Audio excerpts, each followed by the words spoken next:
All right, all right. Well, I'm Charles Laloma. I'm the voice in the behind the scenes, and you're gonna be on the hot spot right now. Are you ready, Mo?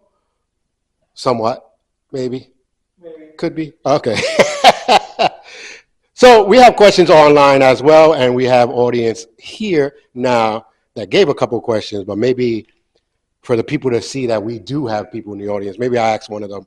Uh, I know you gave me a question before, but you want to ask one of those questions? What inspired you to do this season? Ooh. What has inspired me this season? What inspired me to do this? Oh, my love for fandom. And to best state it. Is it on? No, yours is not, but I hear you here. Okay, so to best state it, just making sure the technical is working correctly here. To best state it, it all started for me on my mother's 75th birthday. I was sitting with my partner Lou in the midst of everything going on in the celebration, and we just started talking. You know, we started just talking.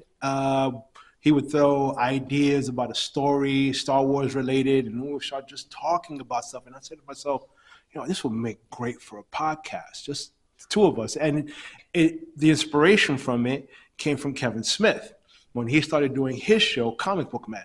And he had told somebody also that it was the inspiration to do the podcast led to the show. So I just wanted to talk, you know, shop and comics and stuff with my buddies.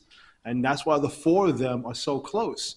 And he has a store here in New Jersey as well as in California. So when you see the show, he's like flying in from California to talk to the guys about what's happened, you know, in the world of fandom, or who's been selling what in the store. So I said to him, yo, we should do this and just talk about what we like to talk about. Because sometimes we can go from anywhere from a topic of conversation of what's going on now to Lou always, since he's a writer and a creator, he would throw the idea of a storyline, and then I would pitch in right there the extra on that story. Like, yeah, you should have this and you should have this. And I say, you should talk about this. You know, there should be an audience there probably will be an audience who would like to listen and probably go, yeah. Because I wanted to be two nerds that do what all nerds do when we go to cons. We sit, we talk, and when we brainstorm stuff, and you know, that's the love of what we enjoy when it comes to this genre. So yeah, to answer it that way, that's the inspiration. Thanks to Kevin Smith and the idea of Comic Book Man, Nerd A Rican was born on that day, on my mother's 75th birthday, no less. Oh, wow. All right. Well, happy birthday to Mom. Again, 75th. She's probably they're going to be 76 now. Okay. Well, that was 3 years ago, so. Yeah. But ladies and gentlemen, I know you guys got a lot of questions, but I'm trying to get through the questions for the season. And then we're going to do your questions on characters and all that. There's a couple questions that are popping up. Hit me. So here's another question. It's an online thing. I'm going to use this one. What lesson from the first season will you take to improve the second season? Continuity. You know, it's like we do when we talk sometimes and we throw ideas at each other, at the same time, try to stay on point. Someone, as a matter of fact, my brother, you made it clear, it's like try to stay within topic and not venture off. You know, there's a point where you talk and then all of a sudden you kind of like go that way. And then you want to get back to here, and then you got to go from here that way.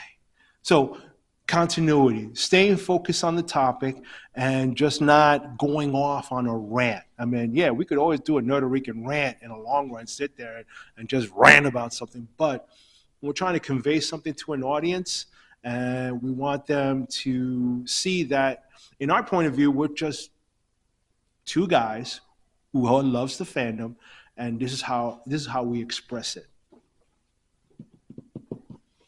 Next one. All right. Well, here goes another question. How long have you and your co-host Lou been friends, or are y'all friends outside of the show? I hate him. No. No, I've known Lou. Believe it or not, here's a funny story. I've known Lou for over 20 years. But I never knew that he was a nerd, geek, and a content creator until I went to a con and saw him selling his comics. It's like it's like I did like a school thing. Really? Well, you sell comics? And then he's talking to me and he's showing me his work. He's like, you gotta be. Every time in my cousin's house, for every my cousin Mabel, for every time when we've had like get-togethers, New Year's Eves, some Thanksgivings in between, or Christmases, and he's been there. And then I just, what's up? How you doing? Talk. Da, da, da. But when I found out after the fact, by going to Big Apple Comic-Con, no less, and he's a content creator. He has his own book line, and his room's like tall, high of just everything that I wish I could have in my room, but still, everything. It's like from pops to figures and all this. And I'm like, dude, you're a real nerd, aren't you?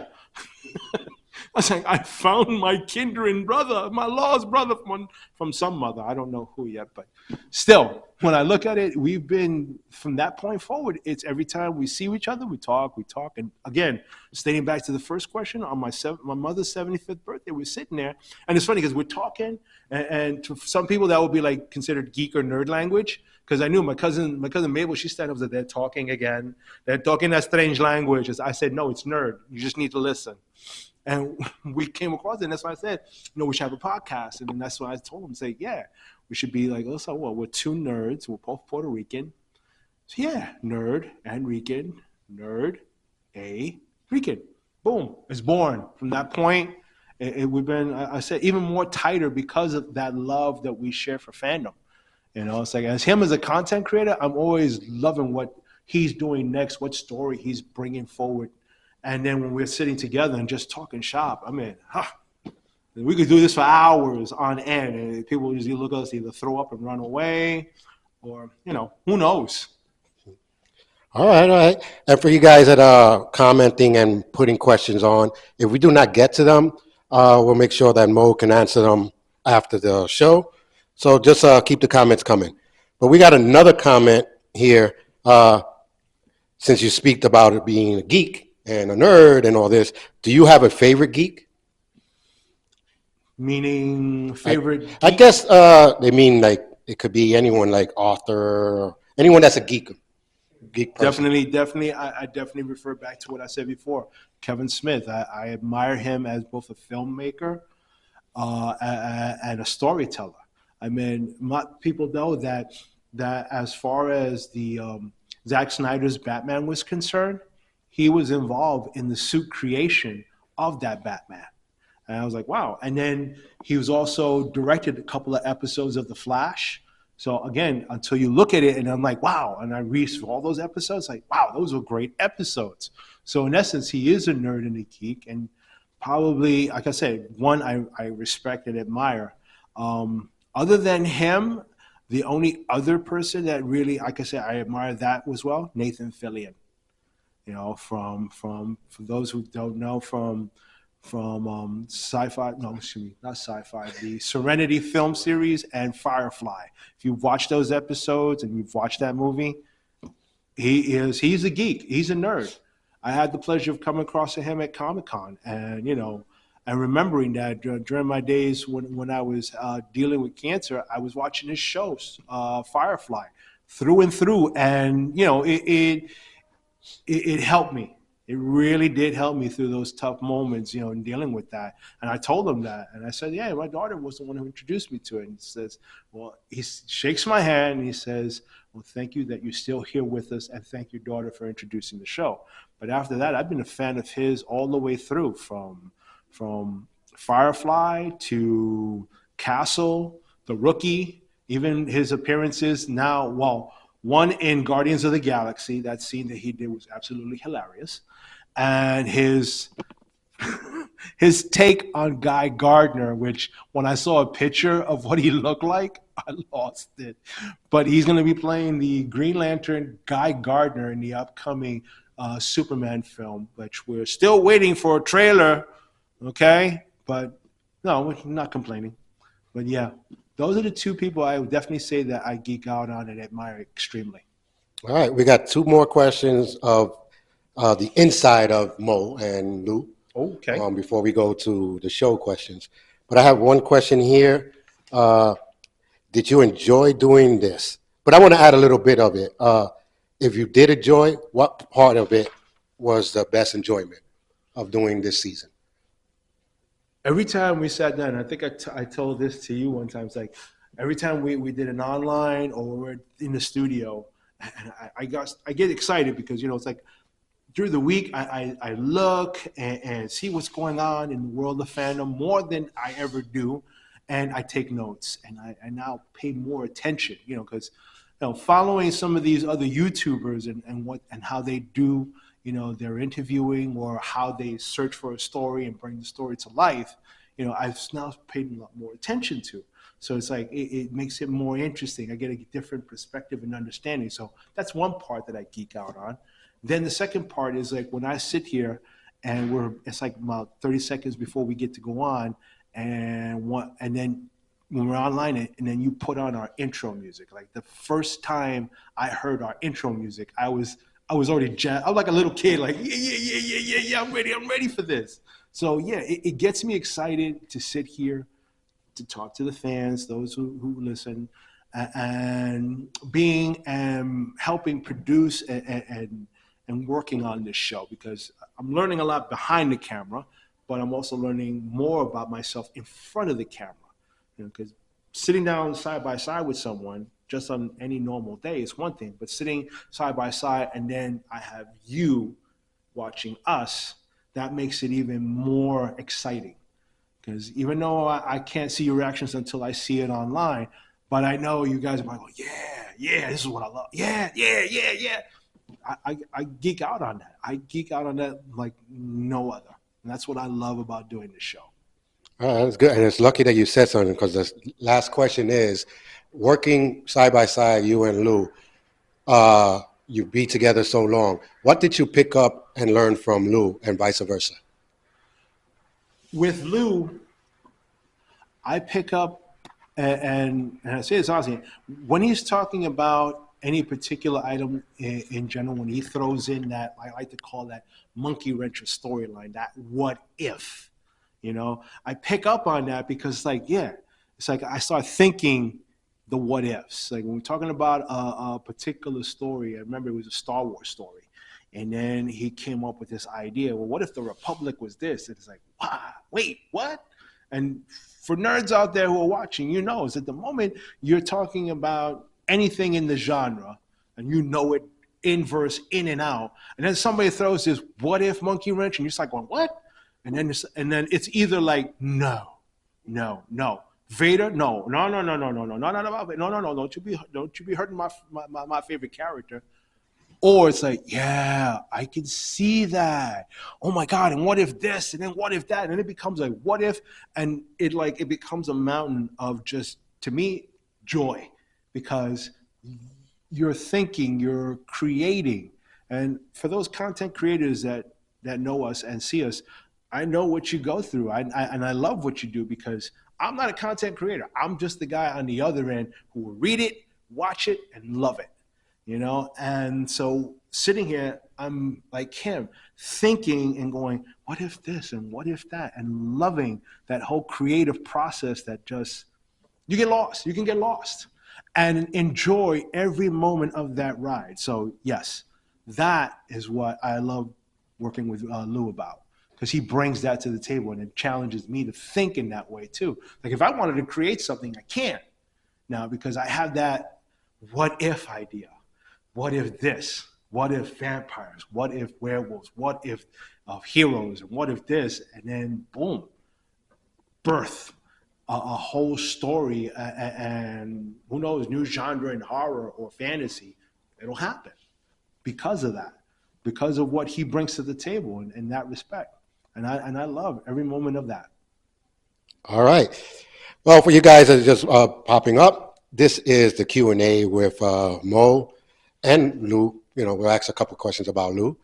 But this is Nerd A Ricans, and we'll be right back.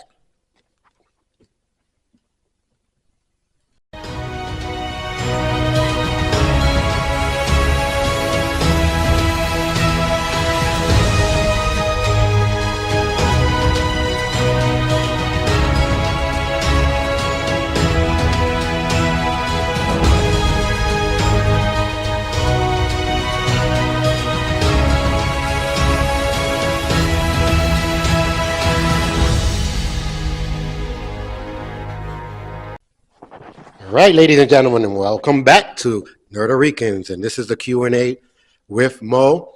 And if you guys just tune in, we got a little personal with Mo.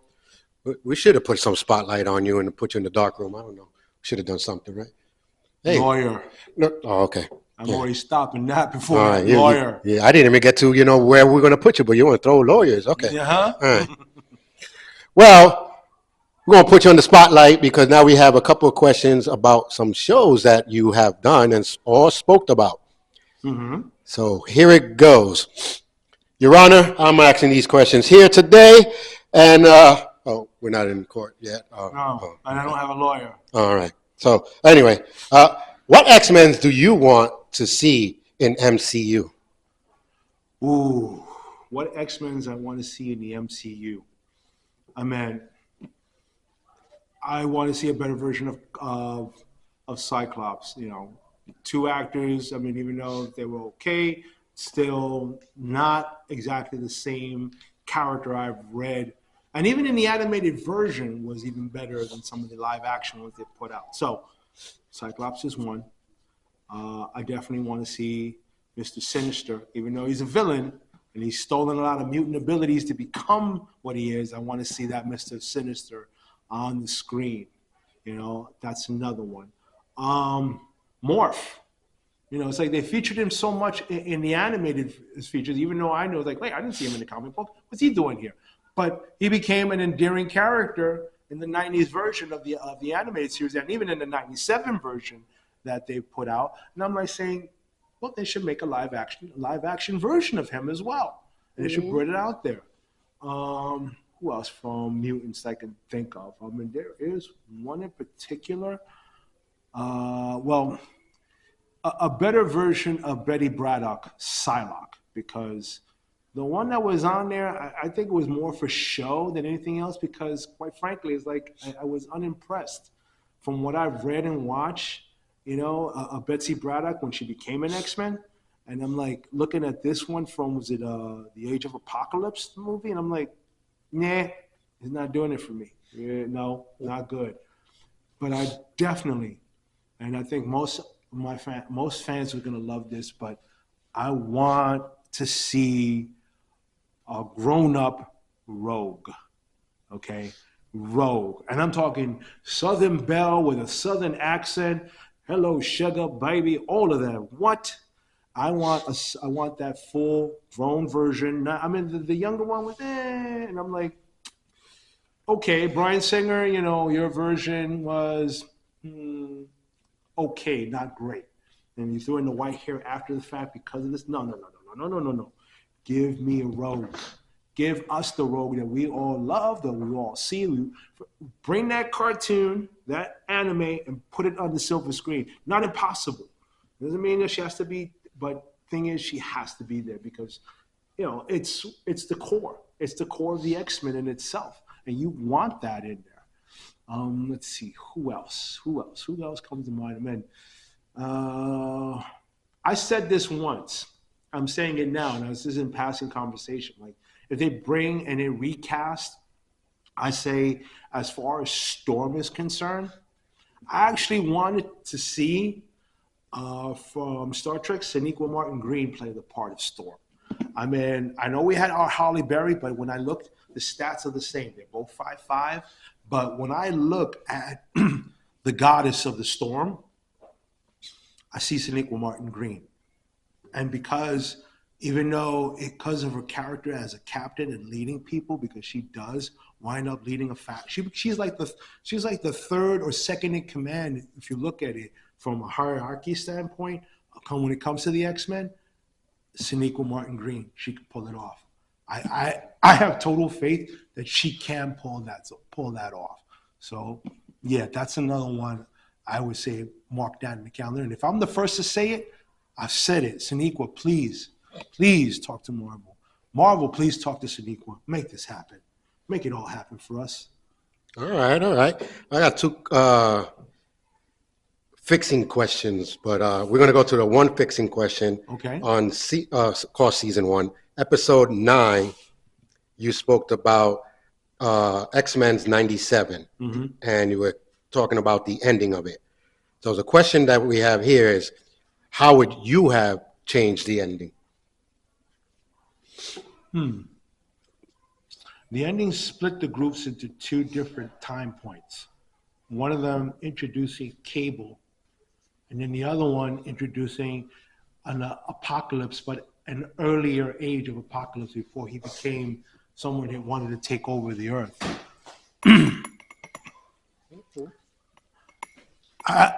Excuse me. I would say if I had to change it, I would say that it should be a dual, not a separate adventure, but a singular one, and it should have been the whole group facing a younger apocalypse at that time, and having him see mutants in the first time, because in his era back like 1,000 years ago, he was the one, and then he found others, and then he had taken their abilities as he became Apocalypse.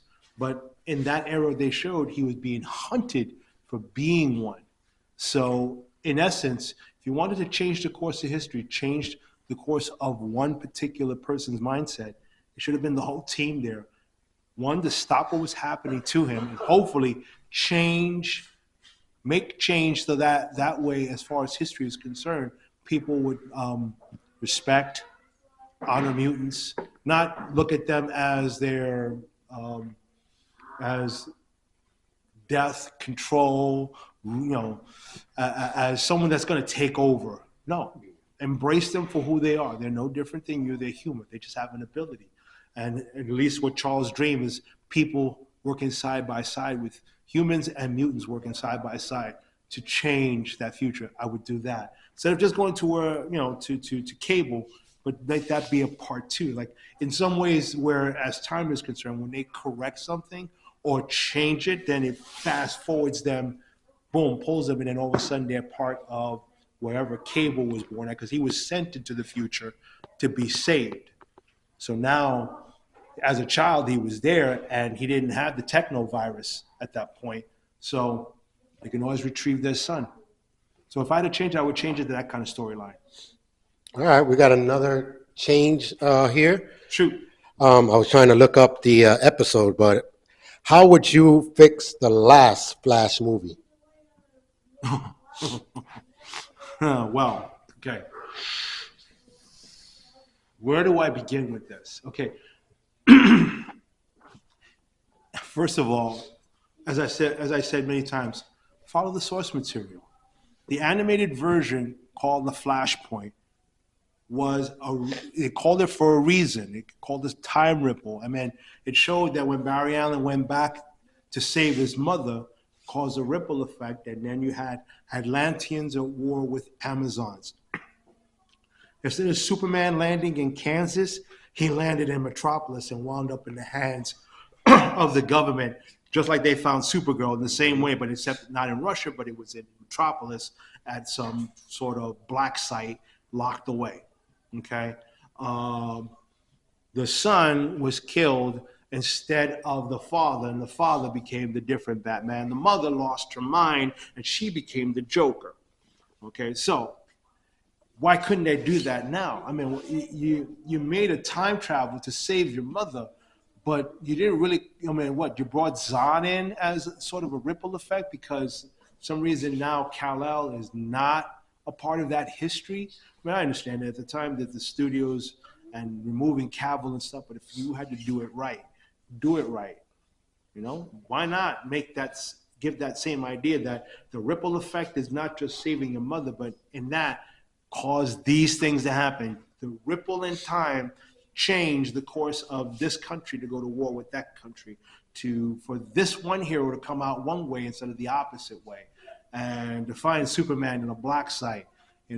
That sort of storyline. That's what that was about. What you did here is all you did is you brought in Zod. Okay. And then you're trying to repeat over and over and over. And then you only find out in the end that you yourself became this time wraith, going back, trying to fix time, and it just ate you alive. And then these worlds colliding. I'm like, you gotta be kidding me. Now you turn a time travel storyline into a multiverse storyline. And then you brought in Superman from '78 with Supergirl. Then you brought in George Reeves, and then you brought in the original Batman and Robin. And then, of all people, oh my God, the aforementioned Superman, that movie that never happened with Nicolas Cage. And then Nicolas Cage is in it. And I'm like, I want to say the big bomb word, but I'm like, what are you doing? What are you smoking? Are you kidding me? And you're selling this? I mean, granted, I think my favorite scene in there is Kara. Supergirl was probably my favorite part of the movie in there. I mean, Sasha Calais as Supergirl. Oh my God! Please, I will have me some of that and them some, bro. That was the best part. And then the scene where she got mad when she really lost it to find out that her cousin was killed by Zod. Boom, great. That's it.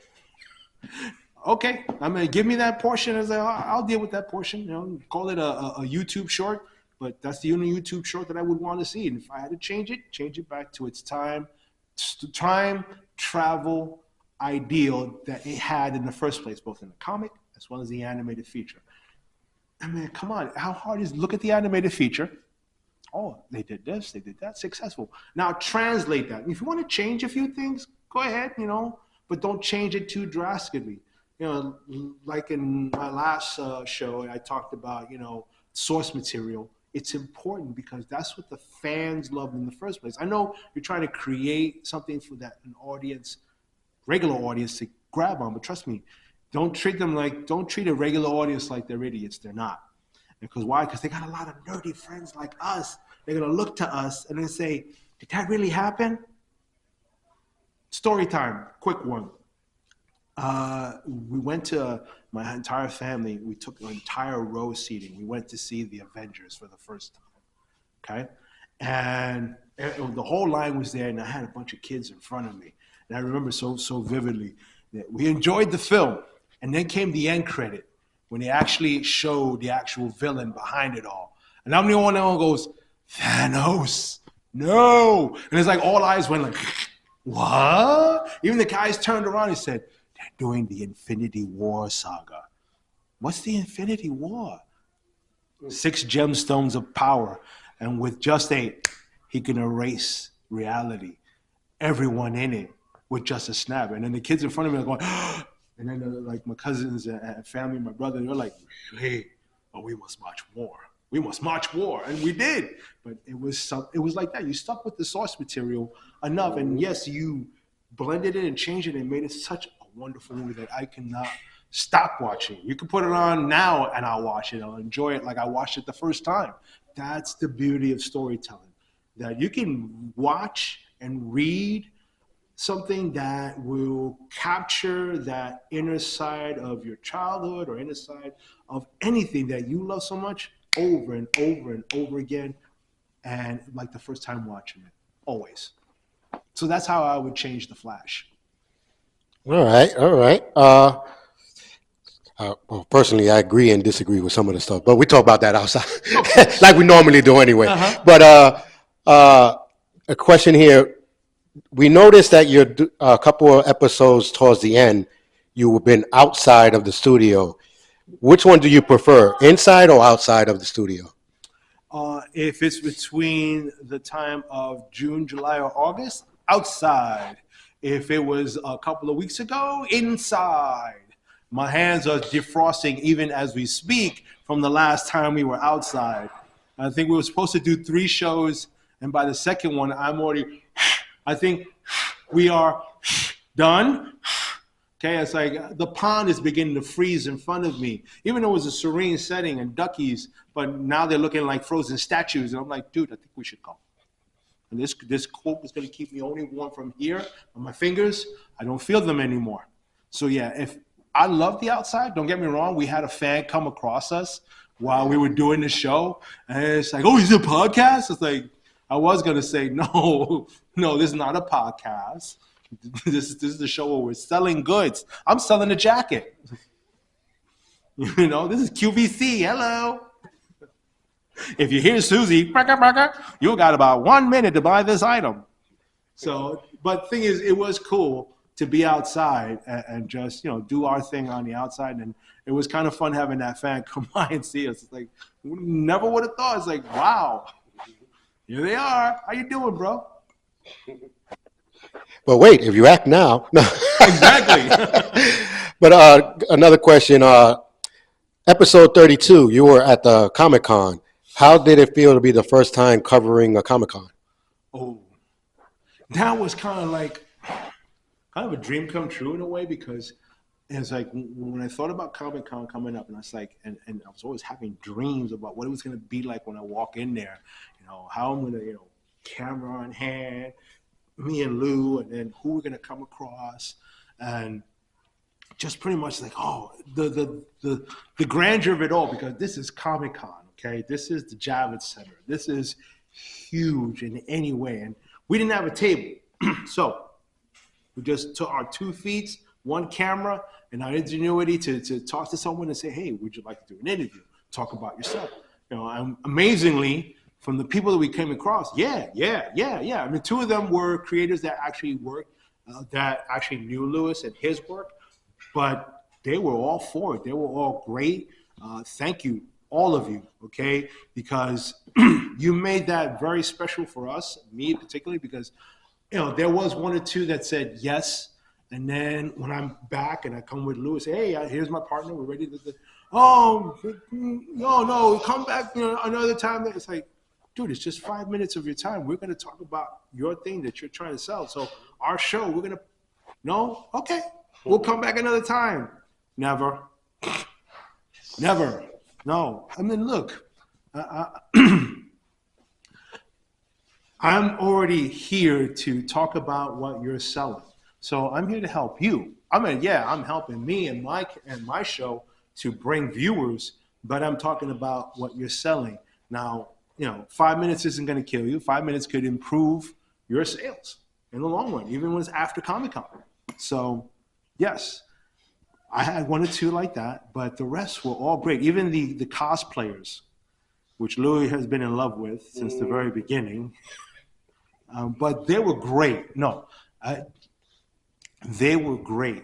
I mean, I was very frank and honest with the interview, and of course, I would never thought I would have gotten them for an interview to begin with. So thank you again, Lou. All right, don't get your head swell over it. All right, but yeah, they were awesome. I look forward to the next cosplayers I come across to do interviews with. All right, well, we're going to take a quick commercial break, but if you guys want to see some of those photos, hit to their group page, Nerd A Ricans, and you can see some of their photos and also that episode 32 and 34 of them in the Comic-Con. We'll be right back. Let's see.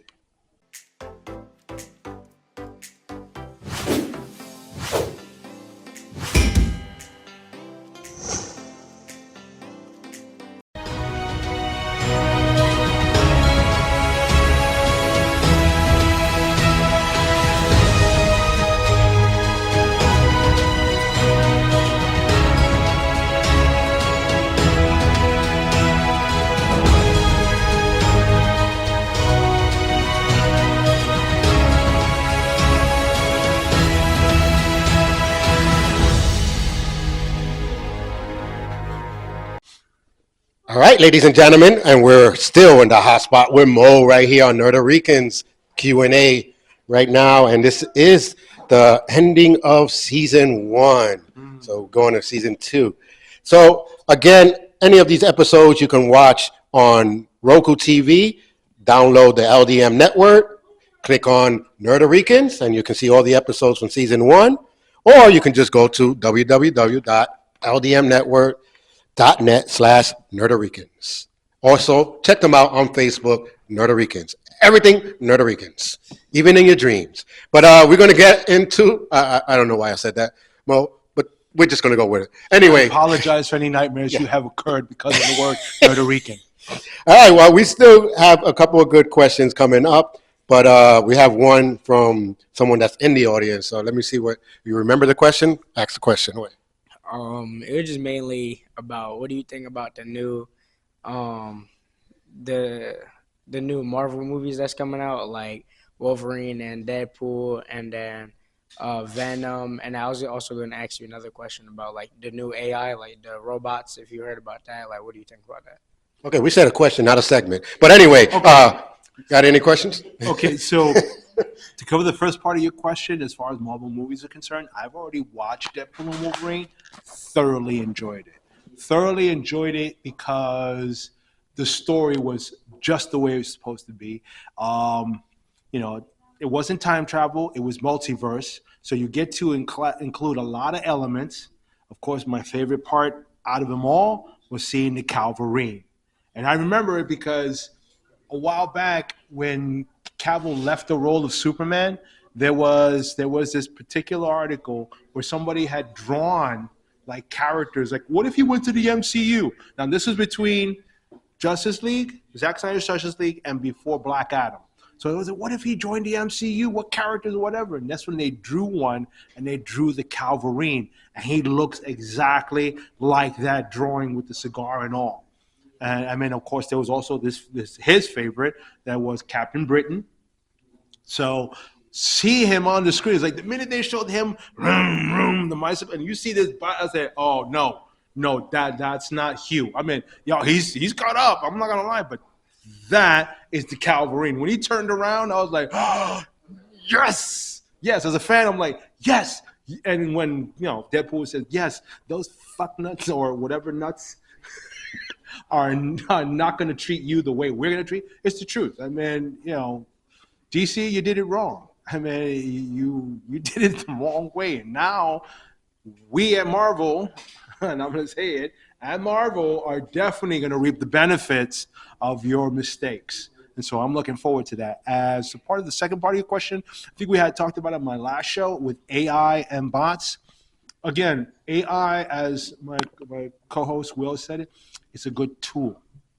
It is a good tool. There are implications in regarding that tool that you have to keep in mind because Tom Hanks said it once, is like, I could get hit by a bus the next day, but I'll still be here to perform, even if it's just my voice, but the AI can do it. It's almost there. It's not completely there. And so we kind of both agree on the fact that the actor brings more to the screen than the AI, but it's getting close. I won't be surprised maybe another 5 years from now that there's going to be AI actors rather than regular actors because, CGI and AI can bring them to life and they have everything they'll need to put it together. Now, what does that mean, as I said before, with the younger actor? Like if you wanted to be an aspiring actor, well, that's still the question mark. They're going to be looking for younger ones, or they're just going to collect all the older ones and can just continue banking on them, turning them younger for whatever one they want to do, or turning them older. We'll see. Right now, it's still a tool. It has its plus. It's got its minuses. We'll see what the future holds for it. All right, thank you. I was our youngster in the audience over here asking questions. Anybody else got a question before I jump to the next one? All right, well, I got an online question here, which is going to pick your brains, which has been picking my brains when I read the question. Okay. So this might be a good episode on season 2. Okay. Can Constantine fit in a cinematic hero version? Yes. Ooh. I watched the first Constantine with Keanu Reeves. I thought it was good. I think that it was kind of one of those underrated films. And in a point too, most people that I've talked to about the movie have not ever watched the end credit that comes from that movie. There's an end credit to that movie, and people are like, "What end credit?" I said, "Go see it. Go see it. You'll see what I mean." And the fact that he announced it on the late night talk show that he would love to do Constantine again, that the buzz is out there. Now, I've seen what they said they greenlight Constantine too, but I'm still waiting to see, like when is a date set for it? Oh, if it's in production, even better. I mean, again, I liked his character. Now, there is another actor, right, that had one season, 13 episodes, British voice actor that played Constantine. He's also, not only has he done like Legends of Tomorrow, and he's done his own 13 episodes of Constantine, but he's also been the voice actor for the animated versions of Constantine. Because, it's like, because he's British, he's not American. But I still love Constantine because no matter what, I love that scene in the first one when they put the mirror over the possessed person. He tells that demon, he gives it for your boss and sends him to hell right back. And I love it. I love it because that's to me that's Constantine. He's an exorcist. He's gonna get rid of you one way or the other. And I love that movie. And I love to see him in Constantine too. Now, as far as the cinematic universe is concerned, if part of the DCU, if they do what they call Justice League Dark, like they've done in the animated series, where it had dealt within the realm of magic, yeah, that I can see. If they do that sort of thing. Right now, it's like, to me, it's a big question mark as far as the future of the DCU is concerned. It's watching, what James and Safran has done at this point. And so it's like, your last movie did not do well. And now you put your eggs all in one basket, hoping that Superman will save you. So again, they leaked out the idea that he already showed it to a test audience and they love it, but said that's just one audience. Okay, so you're talking maybe like 20 people that saw it. That 20 people don't really speak for all of us until we watch it. Then you'll know, and then your numbers will tell you, and we're going to tell you what we really think. All right. That's a good thing. We got to talk about that on the second one, on the Definitely. second season, because Constantine versus the anime versions of Constantine. Oh my God. Anyway, Yes. let's go, because that is a good question there. Keep up the questions in the comments below.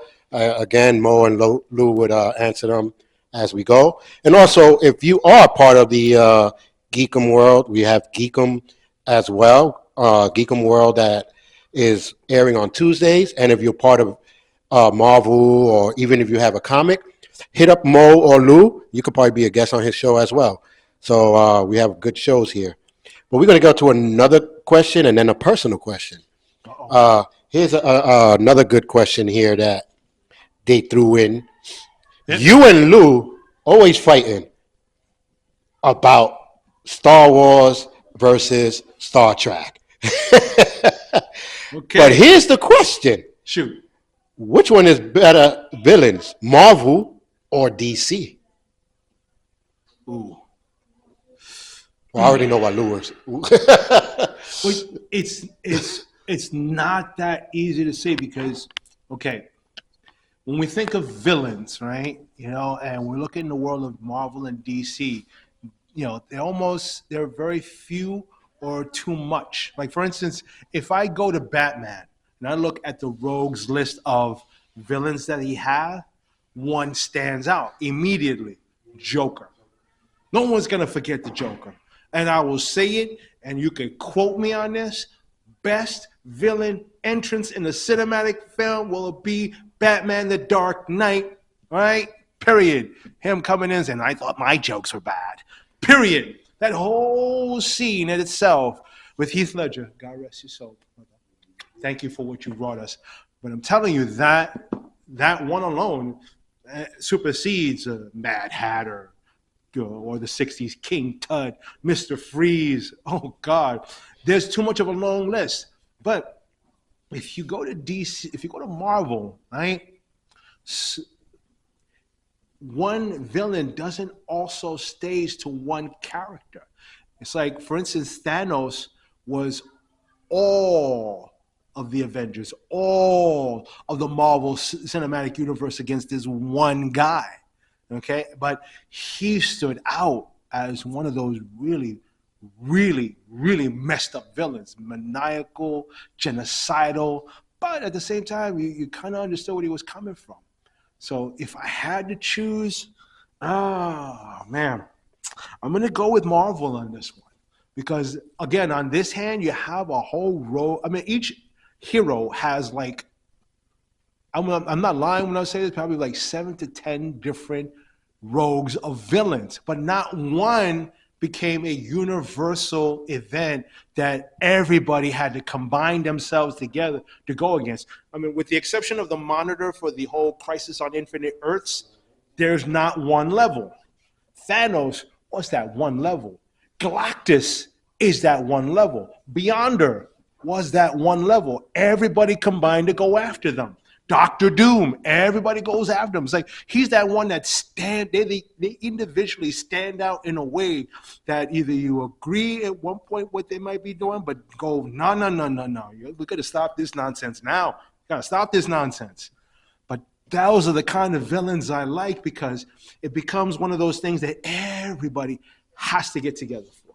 No one villain can stop him alone. Where Superman stopped like 13 different events. Batman has got like 12 or 11. Half of them are in Arkham Asylum or making their way out of Arkham Asylum. And I'm not going to even start with the Flash. Okay, the Captain Cold, Boomerang.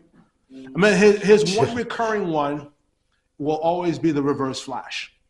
Okay, and then you got more than just the Reverse Flash. Excuse me, you got the Reverse Flash.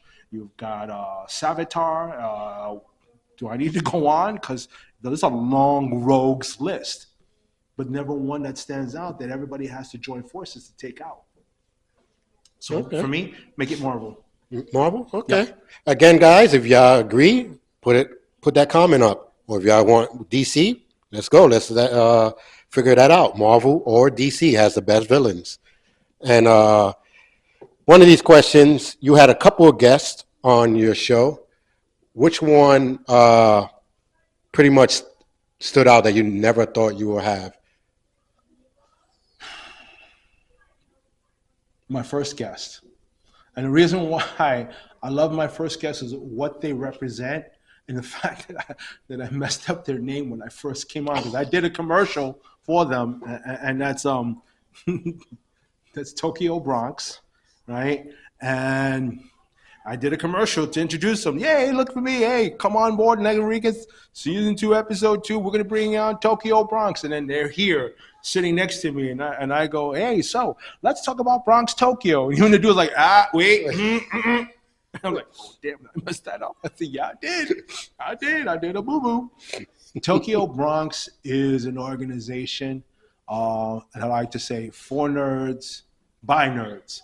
I mean, they're a great representation because they offer, and I don't want to say a safe haven, but a place where most of us can get together and just be ourselves, be nerds, whether it's playing cards, or karaoke, or if it's, and they have it all in that because I had the pleasure of going there to see it. So card gaming, singing karaoke, game playing, and they had console games and PC games all lined up, network and ready to go.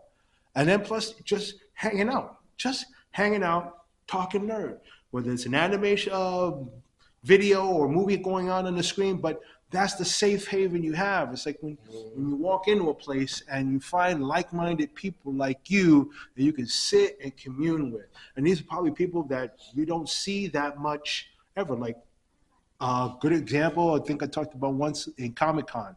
So we don't get to see all of our nerd friends except for that one time. It's always like a family reunion too. It's like, oh, what's up, dude? And I'm cosplaying Star Trek and he's looking like Magneto. Dude, what's up? And we're just talking and catching up for that whole 1 year that we missed of each other, unless, of course, we've come across at other cons. But that's the thing. Their safe space allows it so you can be yourself, enjoy yourself, and enjoy it with others like you.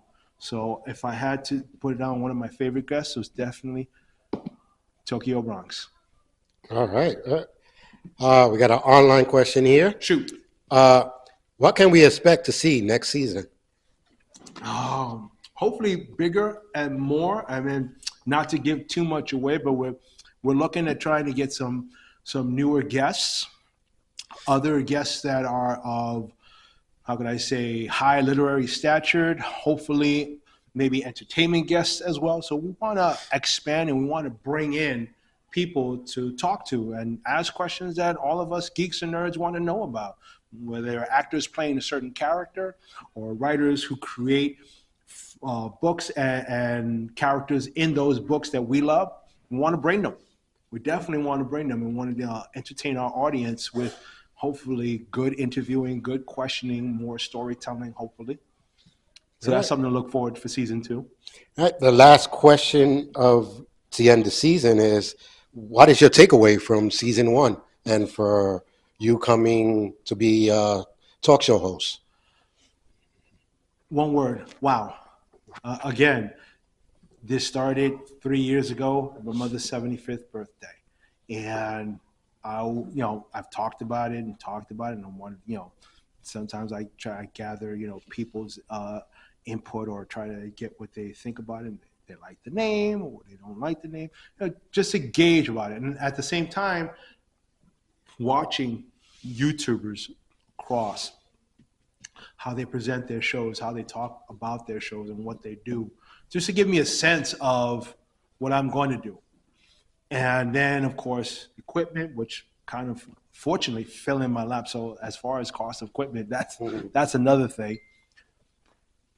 But in essence, the whole drive that I felt to want to bring this to life. And I'm like, by year 2, I was like, I'm ready to do this, almost ready. And I'm starting to learn online how to put this together, maybe be my own producer. And then Johnny from Latino Ruido, if you're listening out there, thank you, brother. He's an old friend from high school. And I came across him. And then he told me about you and the LDM Network. And it so happened that a couple of weeks later, wound up in the same Bronx anime con. You were interviewing everybody, and then you wound up interviewing me. And so, we got Star Trek in the house. I was like, yo, what's up? Live long and prosper. But he put it to your ear, and he told you, I got this guy here, and he's got a show about nerds and Nerd A Ricans. And he told me, first words, I love it. Let's have it.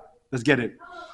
I never felt more excited ever to know that this was actually going to happen. Because I would have thought this year that happened now would have been another year of just learning everything else to get ready to, in the following year, to bring it up. And how, again, learning process. And now this opportunity landed on my feet. I called Lou, we got it. Let's do this. Let's do this. Let's run with this. Let's enjoy it. Let's, make the most of it.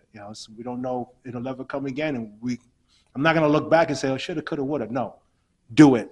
Do it. That's it. And it's been like that. It's been one exciting ride, one very incredibly exciting ride. And I enjoy every moment of it. And I look forward to doing more and enjoying more come season 2.